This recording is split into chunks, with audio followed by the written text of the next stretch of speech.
बात बेबात पे अपनी ही बात कहता है, मेरे अंदर मेरा छोटा सा शहर रहता है। यादों के इडियट बॉक्स में क्या क्या चलता है देखो तो।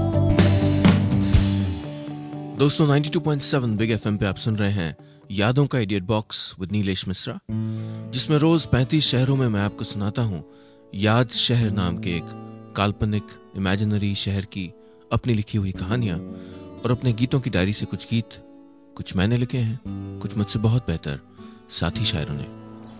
आज की कहानी का नाम है विदाई के बाद।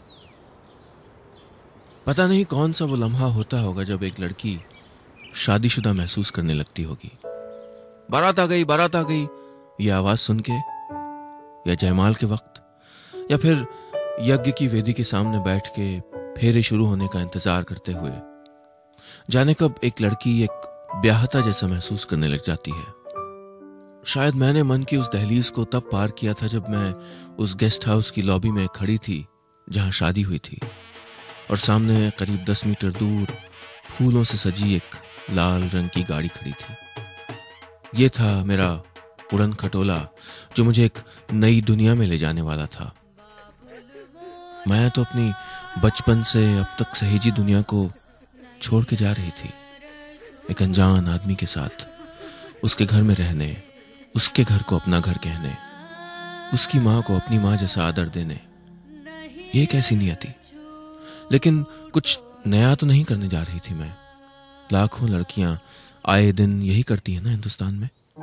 यही तो जीवन की रीत है। माँ ने कहा था हर दूसरी लड़की को करनी पड़ती है अरेंज्ड मैरिज। लेकिन मैं हर दूसरी लड़की जैसी कहाँ थी। मैंने तो MBA किया था, मार्केटिंग में नौकरी करना चाहती थी, बोर्ड रूम्स में बैठना चाहती थी, दुनिया जीतना चाहती थी। लेकिन माँ बाप मुझे फूलों की मालाओं से सजी इस लाल कार में बिठा रहे थे, ये जिंदगी दे रहे थे। मैं तो ये जिंदगी नहीं जीना चाहती थी, अरेंज मैरिज नहीं करना चाहती थी। लेकिन मम्मी पापा से प्यार करती थी, उनको कोई तकलीफ ना हो इसलिए वो करने जा रही थी, जिस पे मेरी सारी दोस्त कई महीनों से हंस रही थी। शुरू शुरू में बहुत लड़ी थी पापा से। क्या मैं इतना बोझ बन गई थी उन पे कि मुझे वो पहला लड़का जो मिला उसके हाथ थमाने जा रहे थे? क्या वो कुछ साल और इंतजार नहीं कर सकते थे कि मैं अपनी पसंद के किसी लड़के से शादी कर लूं? और इसका क्या मतलब कि उन्होंने मुझे पहले ही बहुत वक्त दे दिया था लड़का ढूंढने के लिए? ये जीवन का सवाल है ना, कोई पर्दा थोड़ी खरीद रहे थे हम। लेकिन आखिरकार माँ पिताजी का दिल रखने के लिए मैं राजी हो गई थी। उस फूलों से सजी लाल गाड़ी में बैठने जा रही थी। क्या जाने आगे जीवन क्या नए नए रंग दिखलाने वाला था। 92.7 बिग एफएम पे आप सुन रहे हैं यादों का idiot box with Nilesh Mishra, और मैं आपको सुना रहा हूं कहानी विदाई के बाद। लाल गाड़ी चल पड़ी। किसी ने फूल बरसाए, किसी ने सिक्के। बच्चे उन्हें उठाने के लिए दौड़े। चमकीली साड़ियां पहने औरतों ने फूल काढ़े, छोटे छोटे कॉटन के रुमालों से अपने आंसुओं में लिपटे चेहरे पोंछे। कार में मेरा भी चेहरा आंसुओं में लिपटा हुआ था। मैं सुबकती जा रही थी। गाल भीगे हुए थे, हाथ चूड़ियों में लिपटे थे, भारी साड़ी पहनी थी।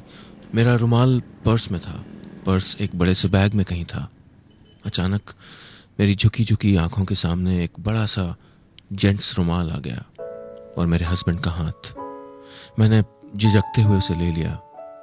अरेंज मैरिज के बाद का पहला स्पर्श था, एक नयापन था। मेरी उंगलियां अजनबी उंगलियों से मिली थी। दोस्ती नहीं हुई थी दोनों में, बस एक छोटी सी हेलो। मैंने आपको अपने हस्बैंड के बारे में तो बताया ही नहीं। आकाश एक टेक्सटाइल्स कंपनी में सीनियर पोजीशन में है। सॉरी, क्या मुझे हैं कहना पड़ेगा? सीनियर पोजीशन में हैं? क्या मुझे आकाश के बारे में बात करते वक्त यह कहना पड़ेगा कि आकाश आ रहे हैं? बड़ी अजीब होती है शादी के बाद की ये वोकैबुलरी। ये अपने आप मान लिया जाता है कि एक रिश्ते में लड़की ही जूनियर है, लड़का सीनियर। हालांकि आकाश का ये मानना नहीं था। शादी के पहले हुई बस एक मुलाकात में कहा था कि मुझे चारू अग्रवाल से चारू सक्सेना बनने की कोई जरूरत नहीं है, मैं अपना सरनेम रख सकती हूँ। घर छूट गया था, माता पिता छूट गए थे, बचपन से इकट्ठा की गई मेरी किताबें छूट गई थीं। गनीमत थी कि आकाश ने अपना नाम तक पीछे छोड़ने के लिए नहीं कहा था। कुछ अपना अभी भी था मेरे पास। मैंने थोड़े से और आंसू पोंछे, सारे रुमाल में काजल लग गया। आंसुओं से नम था। मैंने धीरे से कहा, धो के दे दूंगी। आकाश ने मेरे हाथ से ले लिया और उसे सहेज के अपनी कमीज के ऊपर वाली जेब में रख लिया, जैसे ये मेरा पहला तोहफा हो शादी के बाद। लाल गाड़ी शहर की सड़कों पर चली जा रही थी। खिड़कियों से झांकती छोटी छोटी बच्चियां बगल में खड़ी अपनी माओं को कह रही थी, देखो नहीं बहू, देखो नहीं बहू। आकाश का घर आ गया। मैं गाड़ी से उतरी। आकाश और मैं फूलों की बारिश के बीच ड्राइववे में चलने लगे। ये मेरा घर नहीं था, ये मेरा बारामदा नहीं था, ये मेरा छज्जा नहीं था, ये मेरी खिड़की नहीं थी। 92.7 बिग एफएम पे आप सुन रहे हैं यादों का idiot box with Nilesh Mishra और मैं आपको सुना रहा हूं कहानी विदाई के बाद।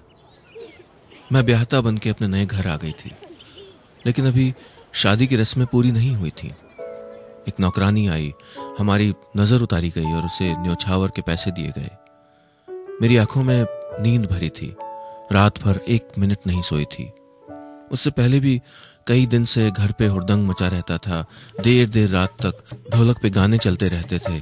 मेरी सारी ममेरी चचेरी बहनें खूब नाच किया करती थीं। सोने का मौका ही नहीं मिला था।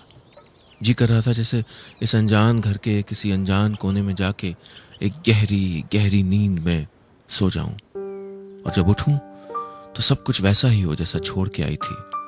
मेरा 1 मंजिल का छोटा सा क्रीम कलर की दीवारों वाला घर हो, छोटा सा लॉन, गुलाब की क्यारियां, कहीं किसी दीवार पे माँ का रोली से बनाया स्वास्तिक का निशान और घर के सामने एक छोटी सी नेम प्लेट पे घर का नाम स्मृति निवास, यानी यादों का घर। मुझे यादों के घर वापस जाना था।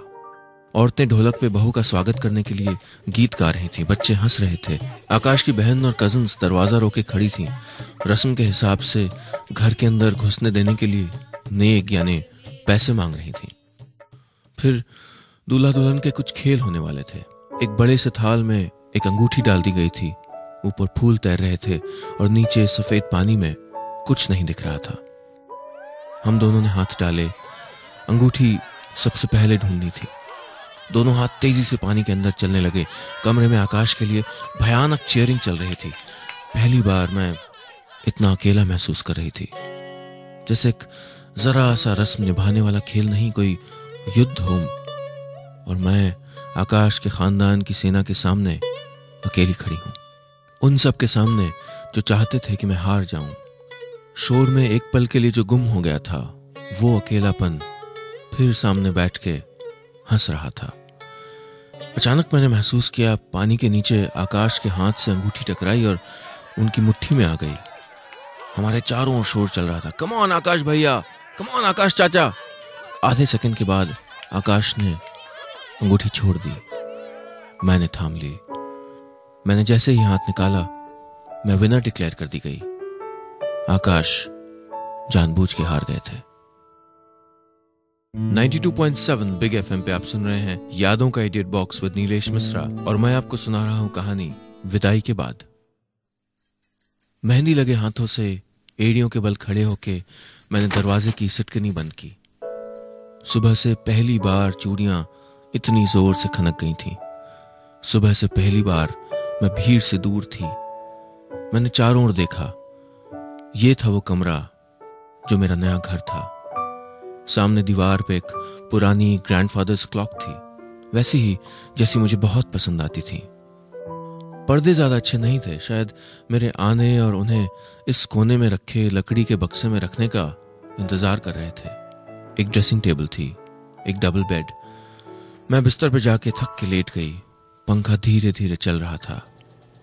तो ये थी अरेंज्ड मैरिज। यही थी वो रस्म जिसे कभी न निभाने की हम सारे दोस्तों ने कसम खाई थी। लेकिन सबको अपना सच्चा प्यार कहाँ मिलता है। स्कूल से कॉलेज तक ढूंढती तो रहती हैं हम अपने सपनों का हीरो, कभी फिल्मों में, कभी पड़ोस में, फिर कॉलेज, फिर समाज के हिसाब से शादी के लायक हो गए हम। घर पे पापा मम्मी के रिएक्शन से तो ऐसा लगता था जैसे कोई बकरा हलाल होने के लिए एकदम रेडी हो गया हो। बेटा अगर तुम्हारी नजर में कोई हो तो बताओ, वरना हम कोई लड़का ढूंढेंगे। यंग थी, खून गर्म था, सोचती थी कि पेरेंट्स बड़ी ज्यादती करना चाह रहे हैं, मेरी जिंदगी का रिमोट कंट्रोल अपने हाथ में लेके। अरेंज मैरिज और मैं चुटकुला लगता था उस वक्त, लेकिन किस्मत से यही समझौता किया था मैंने। दरवाजे पे किसी ने खटखटाया। आकाश थे, मुस्कुराए, अपने हाथ में एक पैकेट लिए थे, मेरे मनपसंद बेसन के लड्डू। बोले तुम्हारी दोस्त ने बताया था तुम्हें बहुत पसंद है। छोड़ के चले गए। मैं हल्के से मुस्कुराई, अच्छा लगा। थोड़ी देर में आकाश की बहनें और कजिन्स आ गईं, सब घेर के बैठ गईं, भाभी भाभी भाभी कह के चहक रही थी, मेरे हाथों की मेहंदी देख रही थी, मेरे साथ फोटो खिंचवा रही थी। दरवाजा खुला, आकाश फिर आ गए थे। बोले चलो चलो, भाभी थक गई होंगी, सोने दो सब उन्हें। सब बच्चा पार्टी भाग गई। मैं सोने जा ही रही थी कि अचानक मेरी तो धड़कन ही रुक गई। मेरे कीमती इयररिंग और चूड़ियां मिल नहीं रहे थे। थोड़ी देर पहले कमरे में आने के बाद ही उतारे थे। मम्मी ने जाने कब से पैसा बचा के खरीदे थे वो गहने। 92.7 बिग एफएम पे आप सुन रहे हैं यादों का idiot box with Nilesh Mishra, और मैं आपको सुना रहा हूं कहानी विदाई के बाद। नए घर में अफरा तफरी मच गई। नई बहू के गहने नहीं मिल रहे थे। शायद जो उमड़ता घुमड़ता गम था पिछले कई दिनों का, उसे एक कारण मिल गया था बह जाने का। बिस्तर पर बैठ के पैरों के बीच में सर छुपा के मैं बस रोए चली जा रही थी। अचानक मैंने अपने सर पे किसी का हाथ महसूस किया। सर उठा के देखा, आकाश थे। बगल में बैठे धीरे से मेरा हाथ थाम लिया। बोले I am sorry, I can understand. सब ढूंढ रहे हैं, आई एम श्योर कुछ देर में मिल जाएंगे। कहाँ जा सकते हैं? पहली बार एक अकेले घर में एक तकलीफ भरे अकेलेपन का एहसास थोड़ा सा कम हो गया था। आकाश ने फ्रिज से पानी निकाला और ग्लास में मुझे दिया। बोले 10-15 लीटर तो तुम रो चुकी हो आंसू, तो थोड़ा पी लो, आगे रोने में काम आएगा। मैं रोते रोते हंस पड़ी। फिर बोले मैंने सैंडविचेस ऑर्डर किए हैं तुम्हारे लिए। हाँ हाँ ग्रिल्ड भाई, अपनी किसी बिजनेस प्रेजेंटेशन के लिए नहीं की होगी। इतनी ज्यादा रिसर्च की है तुम्हारे ऊपर मैंने पिछले हफ्तों में। चलो टिक करके बताओ क्या सही क्या गलत। तुम्हें सलमान खान की मूवीज पसंद है? डांस सॉन्ग्स पसंद है? डांस करना पसंद है? फेवरेट कलर्स हैं रेड और एक्वामरीन ब्लू? स्पाइसी खाना अच्छा लगता है? और क्या? वेट हाँ, लॉन्ग ड्राइव्स। मैं मुस्कुराई। बड़ा स्वीट लगा मुझे, इस इंसान ने इतना जानने की कोशिश की थी मेरी पसंद नापसंद के बारे में। मैं कुछ कहती इससे पहले दरवाजे पे नॉक हुई। आकाश की मम्मी थी। मैंने पैर छुए।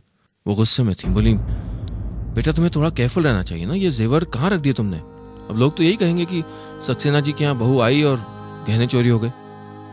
आकाश ने कहा मम्मी, लेकिन उसकी मां बोले जा रही थी। मुझे यकीन ही नहीं हुआ। आखिरकार आकाश ने कहा मम्मी प्लीज यार, चारू अभी अभी नए घर में आई है, is this a way to welcome her? यहीं कहीं होंगे गहने, अभी पता चल जाएगा। आकाश की मां ने उसे हैरत में देखा। वैसे ही आकाश की छोटी बहन सुरु भी अंदर आई, ये कहते हुए अच्छा भाभी, आपकी ज्वेलरी बाहर रखी थी जब आप शावर में थे, मैंने मार्केट जाने के पहले अलमारी में संभाल के रख दी थी। आकाश की मां कुछ कहे बिना तमतमाती हुई बाहर चली गई। आकाश ने कहा थोड़ा टेम्परामेंटल है, लेकिन दिल की बुरी नहीं है। तुम हमसे दोस्ती कर लो, फिर बाकी सबसे भी करवा देंगे। अच्छा, मैंने कुछ मार्केटिंग की अच्छी पोजीशंस ढूंढ के निकाली हैं तुम्हारे लिए, और खाने के बाद तैयार है ना? चोरी से लॉन्ग ड्राइव पे जाएंगे। 92.7 बिग एफएम पे आप सुन रहे हैं यादों का idiot box with Nilesh Mishra, और मैं आपको सुना रहा हूं कहानी विदाई के बाद। अरेंज्ड मैरिज से नफरत करने वाली ये लड़की अपने अरेंज्ड मैरिज वाले हस्बैंड से प्यार कर बैठी थी। आने वाले कुछ दिनों में मैंने धीरे धीरे इस अजनबी को डिस्कवर किया। ऐसा नहीं था कि उनको मेरी कई चीजें नापसंद नहीं थी और उनको मेरी, लेकिन धीरे धीरे जैसे भीड़ में लोग कोहनियों से जगह बना ही लेते हैं, वैसे ही हमारे रिश्ते में 100 अलग अलग खूबियों और खामियों की भीड़ में हमने एक जगह बना ली थी।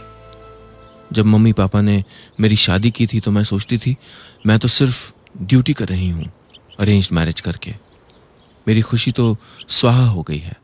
लेकिन अब सोचती हूँ कि शादी अरेंज्ड हो या लव मैरिज हो, रिश्तों को अगर खूबसूरत मासूम लम्हों से नहीं सींचा तो वो पलक झपकते ही मुरझा जाएंगे। आजकल अपने चारों ओर देखती हूँ जैसे तलाक की बाढ़ आई हुई है। मैं ये नहीं कहती कि अगर उन सब लोगों की अरेंज मैरिज हुई होती तो वो खुश रहते। दोनों तरह की शादियों में अपने अपने हिस्से की खुशियां और गम हैं। मेरी शादी का वो पहला दिन था। एक परफेक्ट जिंदगी की तलाश में शायद मैं ये अच्छी जिंदगी भी खो चुकी होती। क्या मैं कुछ ज्यादा ही खुशकिस्मत थी? हाँ, लेकिन ये मेरी और मेरी बहुत से दोस्तों की कहानी है। किताबी पिक्चर परफेक्ट जिंदगी का पीछा करते करते शायद अकेलापन ही तो हाथ लगता। आज मेरी और आकाश की शादी की 25वीं सालगिरह है। मेरे 23 साल के बेटे विष्णु की भी गर्लफ्रेंड है। लव मैरिज करना चाहता है। मुझे यकीन है अगर जरा भी अपने पिता पे गया है तो अच्छा हस्बैंड बनेगा। बेटी त्रिशा उससे 1.5 साल छोटी है। कहती है मेरी तरह अरेंज मैरिज करेगी। बच्चों ने आज एनिवर्सरी पे बड़े बड़े प्लान किए हैं। खूब सारे दोस्तों रिश्तेदारों को बुलाया है। ड्राइंग रूम में बड़ी धमाचौकड़ी चल रही है। मैं अभी अभी आकाश की स्टडी से लौटी हूँ। थोड़ा सा सेंटिमेंटल हो गई थी।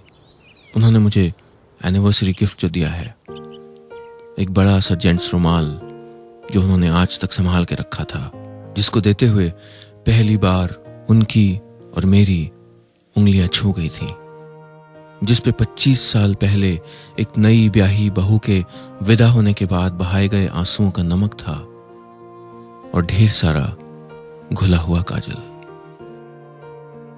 बस इतनी सी थी आज की कहानी।